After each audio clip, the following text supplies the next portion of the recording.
কমলদহ ট্রেইলের অপরূপ সুন্দর রূপসী ঝর্ণা, ছাগলকান্দা ঝর্ণা আর সাথে অসাধারণ গুলিয়াখালী সি বিচ, এই সব কিছুই মাত্র 24 ঘন্টায় কিভাবে 1200 টাকায় দেখে আসবেন তার সব ডিটেলস সহ একটি কমপ্লিট ভিডিও রয়েছে আজকের এপিসোডে।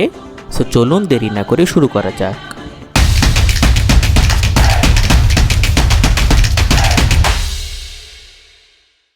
আমরা রূপসী ঝর্ণায় যাওয়ার জন্য ঢাকা চট্টগ্রামের মেইল ট্রেন, যেটা রাত 10:30টায় কমলাপুর থেকে ছাড়ে, সেই মেইল ট্রেনে করে সীতাকুণ্ড যাওয়ার জন্য পৌঁছে যায় বিমানবন্দর রেলওয়ে স্টেশনে। রেলওয়ে স্টেশন থেকে 120 টাকা দিয়ে সীতাকুণ্ডের টিকিট কেটে আমরা উঠে পড়ি মেইল ট্রেনে। এই মেইল ট্রেনে ওঠার জন্য ভালো ওয়ে হচ্ছে কমলাপুর যেয়ে সেখানে 9:30টার মধ্যেই টিকিট কেটে ট্রেনে উঠে সিট নিয়ে বসে পড়া। আদারওয়াইজ সিট না পেলে পুরো সীতাকুণ্ড পর্যন্ত আপনাকে দাঁড়িয়ে যেতে হতে পারে। আর যদি ট্রেনে না যেয়ে বাসে যেতে চান, সেই ক্ষেত্রে 580 টাকা দিয়ে বাসে করে আপনারা সীতাকুণ্ড চলে আসতে পারবেন। আর সরাসরি রূপসী ঝর্ণায় যেতে চাইলে আপনারা বাস থেকে ডিরেক্ট রূপসী ঝর্ণা বরাবর নামবেন। আমরা রাতে 11টার দিকে বিমানবন্দর থেকে ট্রেনে উঠে সকাল প্রায় 7:30টার দিকে নেমে পড়ি সীতাকুণ্ড রেলওয়ে স্টেশনে। সকাল সকাল একদম ফাঁকা রেলওয়ে স্টেশন। আমরা এই রেলওয়ে স্টেশনে যাব বড় দারোগাহাট বাজারে, সেখানে যেই আমাদের সকালের নাস্তা করার প্ল্যান। তাই আমরা রেলওয়ে স্টেশন থেকে বেরোয় কিছু দূর যেই পৌঁছে যাই সীতাকুণ্ড বাজারে, সেখান থেকে একটি সিএনজি নেই 150 টাকা দিয়ে। সিএনজিটি আমাদের বড় দারোগাহাট বাজারে নামিয়ে দিবে। আপনারা এখান থেকে ডিরেক্ট সিএনজি নিয়ে চলে যেতে পারেন কমলদহ ট্রেইলের কাছে, অথবা এখান থেকে বাসে করেও জনপ্রতি 30 টাকা দিয়ে পৌঁছে যেতে পারেন কমলদহ ট্রেইলের এখানে। আমরা 150 টাকা দিয়ে এই সিএনজি নিয়ে যেতে থাকি বড় দারোগাহাট বাজারের দিকে। তবে বড় দারোগাহাট বাজারে যেয়ে আমরা তেমন ভালো কোনো নাস্তার দোকান পাইনি, তাই আমরা কেক পাউরুটি দিয়েই আমাদের নাস্তা শেষ করে আবার রওনা দিই কমলদহ ট্রেইলের দিকে। এক্ষেত্রে সীতাকুণ্ড নেমেই সেখানে নাস্তা করে আর কোনো হোটেল কিংবা মসজিদ থেকে আপনারা বাথরুম বা যাবতীয় কাজ সেরে দেন রওনা দিতে পারেন কমলদহ ট্রেইলের জন্য। এরপর আমরা মেইন রোড থেকে এই ভিতরে কমলদহ ট্রেইলের রাস্তায় ঢুকে যাই। এদিক দিয়ে রিক্সা যতটুক যাওয়া যায় ততটুকুই যাবেন। যেতে যেতে একটা রেল লাইন পড়বে, সেই রেল লাইনের আগ পর্যন্ত আপনারা রিক্সা দিয়ে আসতে পারবেন। রেল লাইনের পাশেই এই দোকানের সাথে আমাদের কথা হয়। দোকান থেকে আমাদেরকে লাঞ্চের অফার দেওয়া হয়। যেহেতু আমাদের ঝর্ণা থেকে এসে লাঞ্চ করার প্ল্যান, তাই আমরা এখানে 120 টাকার প্যাকেজটা নিই। আর সাথে এখানে আমাদের ব্যাগ ট্যাগ রেখে একদম রেডি হয়ে রওনা দিই কমলদহ ট্রেইলের দিকে।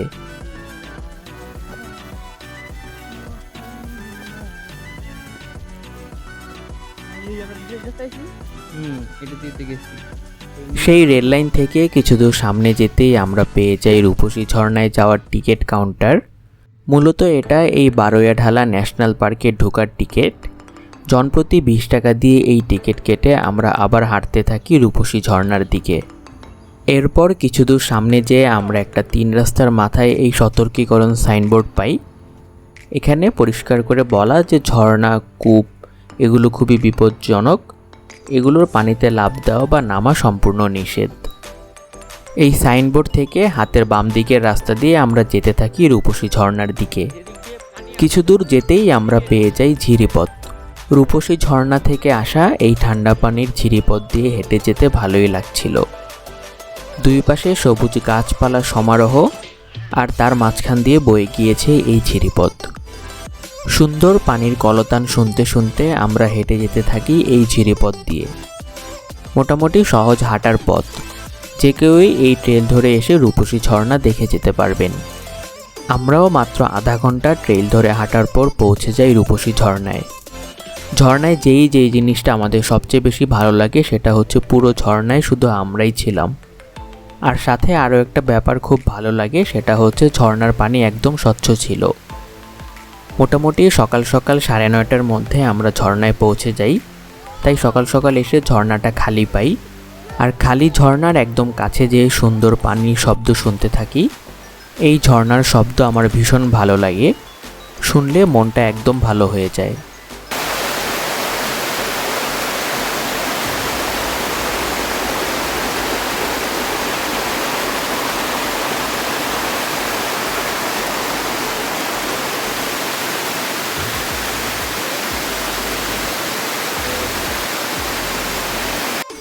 এরপর ঝর্ণার পাশের এই রাস্তা দিয়ে আমরা উপরে উঠি।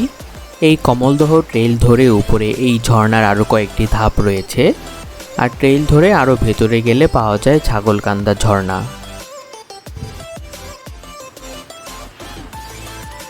এই সাইডওয়ে দিয়ে মিনি ট্রেকিং করার পর আমরা উপরে পৌঁছে যাই।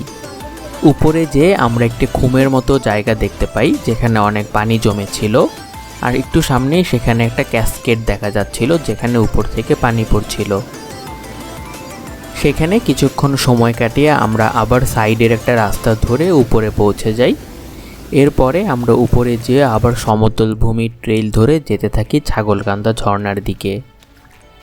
রূপসী ঝর্ণা থেকে ছাগলকান্দা ঝর্ণা যেতে প্রায় আধা ঘন্টার মতো সময় লাগে। আমরা এই ঝিরিপথ ধরে যেতে থাকি। চারপাশের গাছপালা আর প্রকৃতির অনিন্দ সৌন্দর্য দেখতে দেখতে আমরা হাঁটতে থাকি এই ঝিরিপথ ধরে। ঝিরিপথ দিয়ে হাঁটার সময় একটু সাবধানে হাঁটবেন, কারণ পাথরগুলো বেশ স্লিপারি হয়। আর সবচেয়ে ভালো হচ্ছে আপনারা ট্রেকিং করে থাকলে ট্রেকিংয়ে শু নিয়ে আসা। কিছু দূর সামনে যেতে আমরা একটা 3 রাস্তার মাথা পাই। সেই 3 রাস্তার মাথা থেকে বামের ঝিরিপথ দিয়ে গেলে আপনারা পৌঁছে যাবেন ছাগলকান্দা ঝর্ণায়। আমরাও সেদিক দিয়ে যেতে যেতে অবশেষে পৌঁছে যাই ছাগলকান্দা ঝর্ণায়।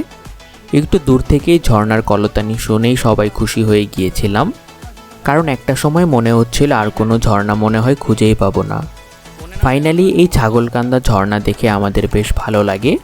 ছাগলকান্দা ঝর্ণা দিয়েও একদম সুন্দর ঠান্ডা পানি পড়ছিল। রূপসী ঝর্ণায় সকাল সকাল কেউ না ভিজলেও এখানে এসে আমরা প্রায় সবাই ভিজি।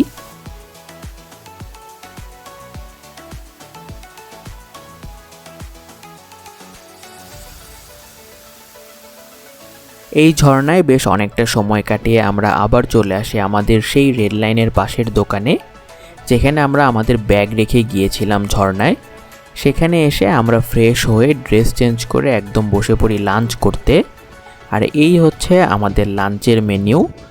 আমাদের লাঞ্চে ছিল ভাত, আলু ভর্তা, মুরগির মাংস আর ডাল।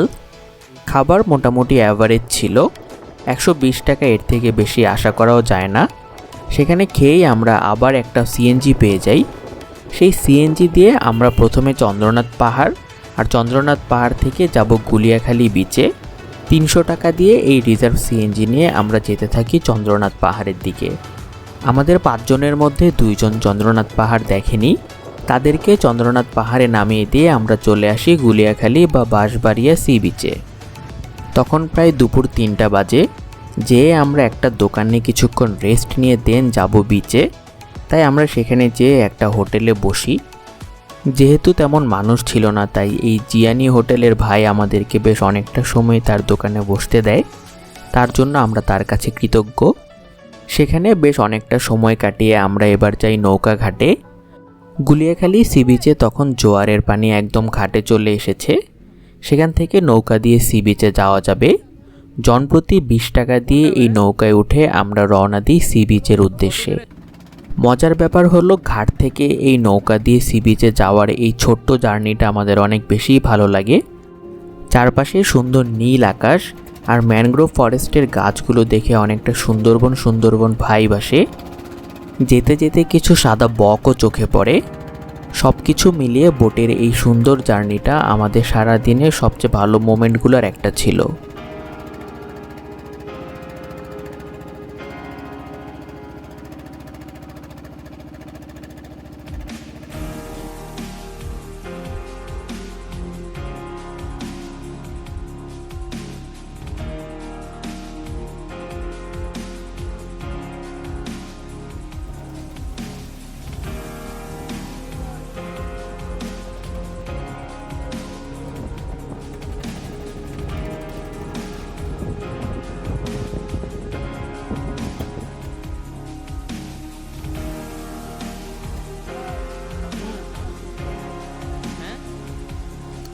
প্রায় 15 মিনিট পর আমাদেরকে নিয়ে একদম বিচের কাছে নামিয়ে দেওয়া হয়। সেখানে যেই আমাদের প্রথম সাগরের দেখা মিলে। সবসময় বালুর সমুদ্র সৈকত থেকে সাগর দেখে অভ্যস্ত, তাই এই প্রথম গাছপালার ভেতর দিয়ে দূরে সুন্দর সাগর দেখতে বেশ ভালোই লাগছিল। আমরা তাড়াতাড়ি করে নেমে একটু কাছে চলে যাই সাগরটাকে আরও ভালো করে দেখতে। সম্পূর্ণ নীল আকাশের জন্য ওই দিন সাগরের পানিও একদম নীল ছিল। আর চারপাশে সুন্দরী গাছের শ্বাসমূল বের হয়ে জায়গাটাকে অনেক বেশি সুন্দর করে তুলেছিল। সবুজ ঘাস, ঘাস পার হয়ে সুন্দরী গাছ, আর সেই সুন্দরী গাছ পার হয়ে নীল সাগর। বাংলাদেশের আর কোথাও এরকম ভিন্ন রকম সমুদ্র সৈকত দেখা যায় কিনা আমার জানা নেই। আমি এই প্রথম গুলিয়াখালী সি বিচে এসে এত সৌন্দর্য দেখে বেশ মুগ্ধ হই। চলুন এই সুন্দর বিচের আরও কিছু সুন্দর মুহূর্ত উপভোগ করা যাক।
এরপর ভাটার টানে পানি একদম দূরে সরে যায়।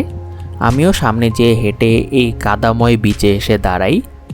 এখান থেকেও চারপাশের সমুদ্রটা দেখতে বেশ ভালো লাগছিল। তবে এই ভাটার একটা বড় ব্যাকফায়ার হতে যাচ্ছে কিছুক্ষণ পর, যেটার জন্য আমরা মোটেও প্রস্তুত ছিলাম না। বেসিক্যালি যেটা হয়, ভাটার কারণে আর নৌকা দিয়ে ঘাটে ব্যাক করা যায় না। সো মাঝখান দিয়ে বিশাল একটা কাদার রাস্তা পার হয়ে ব্যাক করতে হয় ঘাটে।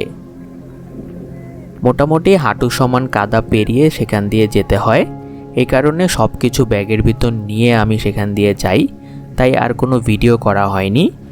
তবে যারাই গুলিয়াখালী সি বিচে আসবেন, এই কাদা দিয়ে 20-25 মিনিট হাঁটার জন্য মেন্টালি প্রিপেয়ার থাকবেন, তাহলে হয়তো কাদা দিয়ে হাঁটাটা একটু কম বিরক্তিকর লাগতে পারে। এরপর সেই বিশাল কাদাময় রাস্তা পাড়ি দিয়ে আমরা ঘাটে এসে সবাই পরিষ্কার হয়ে নেই। পরিষ্কার হয়ে 150 টাকা দিয়ে আবার সিএনজি নিয়ে চলে আসি সীতাকুণ্ড বাজারে। সেখানে এসে সন্ধ্যার কিছু নাস্তা করে জনপ্রতি 450 টাকার বাস পেয়ে যাই ঢাকার জন্য। এরপর সে বাসে করে চলে আসি ঢাকা। এভাবেই মোটামুটি 1200 টাকার মধ্যে আমরা আমাদের জার্নি শেষ করে ফেলি। আশা করি সীতাকুণ্ডের কমলদহ ট্রেলে রূপসী ঝর্ণা আর এই গুলিয়াখালী সি বিচ দেখার জন্য যা যা জানা দরকার তা সব কিছুই আমি আপনাদের বলতে পেরেছি। এছাড়াও কারো কিছু জানার থাকলে অবশ্যই নিচে কমেন্ট বক্সে কমেন্ট করবেন। ভিডিওটি এ পর্যন্ত দেখার জন্য অনেক অনেক ধন্যবাদ। দেখা হচ্ছে পরবর্তী কোনো ভিডিওতে, নতুন কোনো জায়গায়, নতুন কোনো এপিসোডে। এরকম আরও অনেক জায়গায় ঘোরার ভিডিও রয়েছে আমার চ্যানেলে, সেগুলোর লিঙ্ক আমি ডেসক্রিপশন বক্স আর কমেন্টে দিয়ে দিব। আজ এ পর্যন্তই। আমি আসিফ হিমেল। আল্লাহ হাফেজ।